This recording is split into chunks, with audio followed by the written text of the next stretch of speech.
Hello, नमस्ते, आदाब और सत श्री अकाल। मेरा नाम पूनम अग्रवाल है और एक्सप्लेन एक्स में आपका स्वागत है।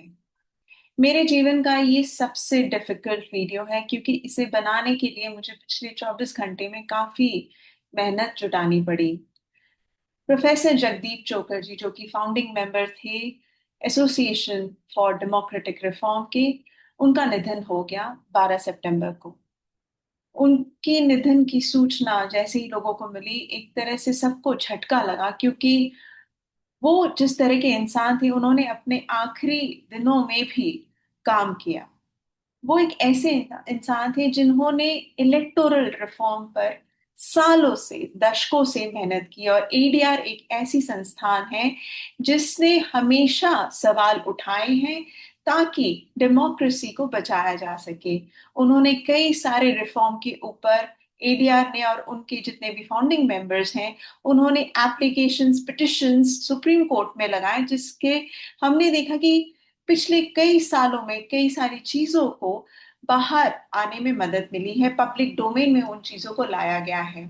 उनमें से एक मुद्दा जो हम सबके दिमाग में बहुत ही फ्रेश है, वो है इलेक्टोरल रिफॉर्म से जुड़ा हुआ, वो है इलेक्टोरल बॉन्ड्स। इलेक्टोरल बॉन्ड्स पे एडीआर का पिटिशन सुप्रीम कोर्ट में लगा था, जिसके कारण हमने देखा कि उसे अनकॉन्स्टिट्यूशन मानकर सुप्रीम कोर्ट ने उसे स्ट्रक डाउन किया। इसी तरह से एडीआर ने कई सारे पिटिशंस लगाए, चाहे वो ईवीएम से जुड़ा हो, चाहे फॉर्म 17C से जुड़ा हो, चाहे जो कंटेस्टेंट हो, जो जो लोग इलेक्शंस लड़ रहे हैं, उनसे जुड़ी हुई इंफॉर्मेशन का मुद्दा हो, एफिडेविट्स का मुद्दा हो, इन सारी चीजों पर लगातार एडीआर ने काम किया है। और एडीआर के पीछे की जो शक्ल है वो है जगदीप चोकर जी की। उनके बारे में जितना कहा जाए वो कम होगा। इनफैक्ट आप रवीश कुमार जी द्वारा बनाए गए वीडियो को भी देख सकते हैं उनके बारे में जानने के लिए।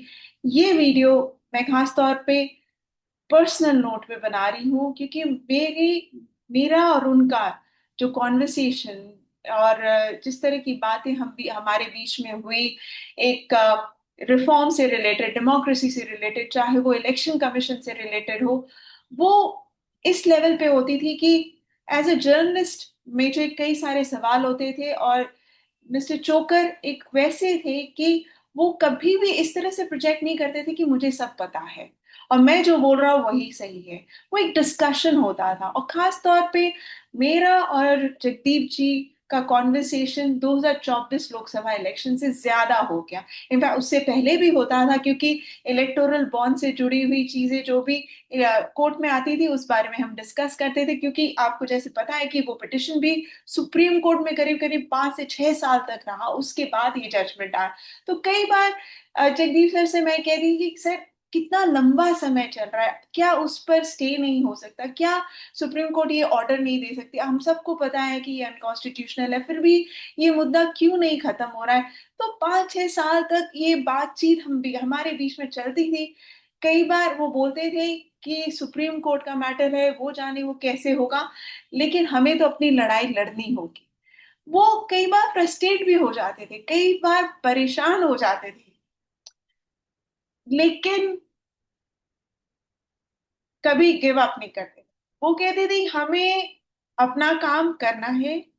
और वो वो उस तरह के इंसान थे कि जिन्होंने अपनी लड़ाई लड़ती शुरू से लेकर अंत तक उसे फॉलो अप करते थे और कभी भी उसे बीच में नहीं छोड़ते थे। इनफैक्ट अगर मैं उनके साथ अभी हाल फिलहाल का कॉन्वर्सेशन बताऊं, तो बिहार एसआईआर से जुड़ा हुआ भी जो पहला पिटिशन सुप्रीम कोर्ट में लगा, वो भी एडीआर ने लगा।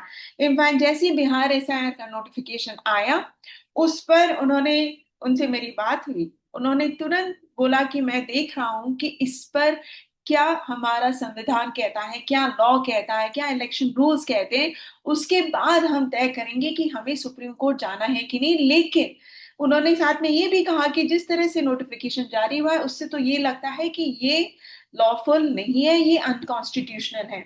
और आप मानिए इस बात को, उन्होंने इन चीजों को तह तक, इनकी तह तक गए, उनको पढ़ा, उनको समझा, लॉयर से बात की, उसके बाद ही उन्होंने ये पिटिशन, एडीआर ने सबसे पहले सुप्रीम कोर्ट में बिना डरे ये पिटिशन लगाया, बिना किसी डर के। मैं इसलिए कह रही हूँ कि कई बार ऐसा हम देखते हैं कि संस्थान पीछे हट जाते हैं इस डर से कि क्या उनके ऊपर आफत आ जाए, क्योंकि वो सरकार के खिलाफ जा रहे हैं या सिस्टम के खिलाफ जा रहे हैं। लेकिन मिस्टर चोकर एक ऐसे इंसान थे जिन्होंने कभी भी कुछ भी कहने से कोई संकोच नहीं किया। वो पब्लिकली भी अपना, ही used to speak his mind.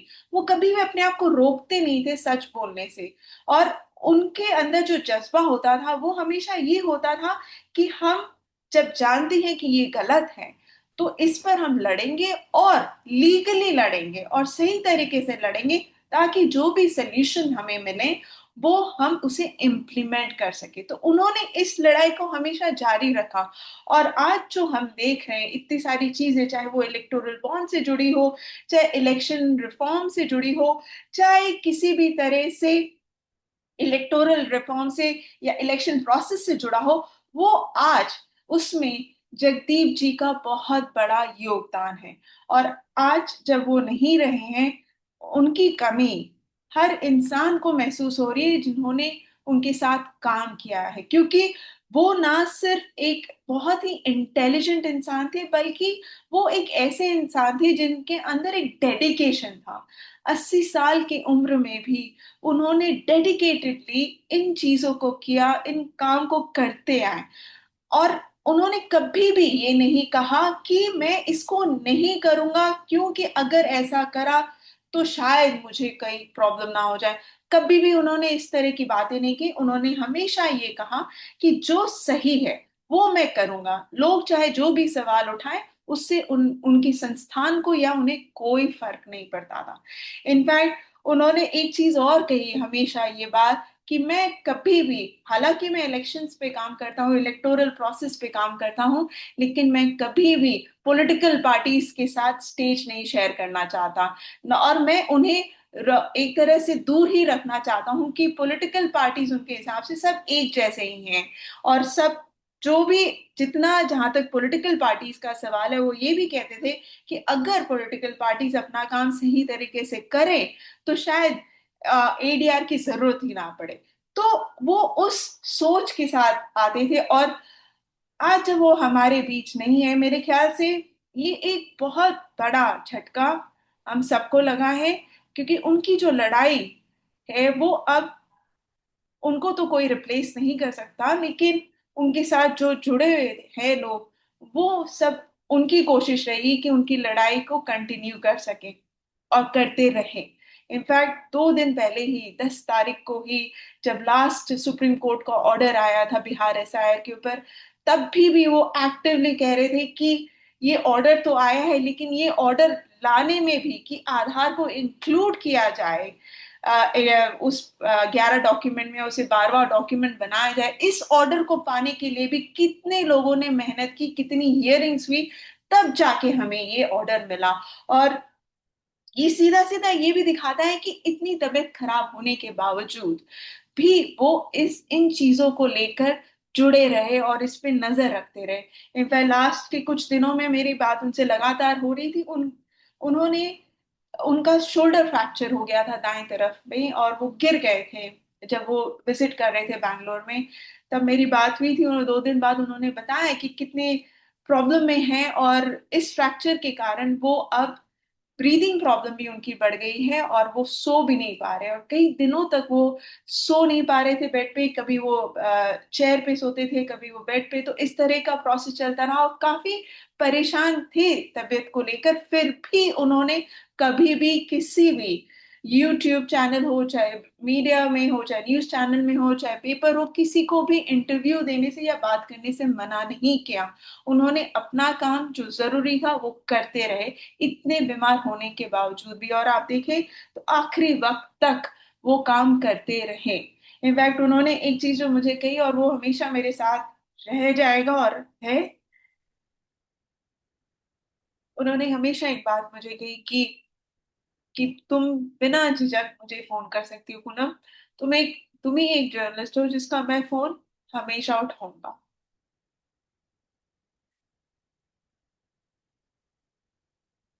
और वो हमेशा से मेरे लिए एक ऐसे इंसान रहेंगे जिन्होंने मुझे बहुत कुछ सिखाया, बहुत कुछ बताया कि किस तरह से चीजों को देखते हैं, किस तरह चीजों को समझते हैं, इलेक्शन से रिलेटेड, इलेक्शन कमीशन से रिलेटेड, और उसकी लड़ाई किस तरह से लड़ते हैं।